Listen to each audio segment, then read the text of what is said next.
So the whole idea was like, what if we fine tune an LLM which can actually understand and mitigate bias in the first run itself? That means, so you would have noticed actually, like when you first give a prompt to the LLM in some form, like who is a successful CEO, maybe that will actually perpetuate a more inclination towards a male CEO rather than a female CEO. That itself is actually a biased way of representing in terms of how the response is kind of coming.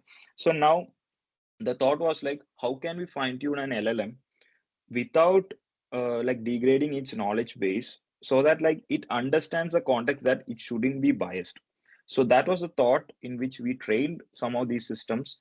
So we hand curated some of the data, which like using some annotation experts, so they all came up with this data, and then that's the data which we actually used to train the system, and that's what the application was about. Like,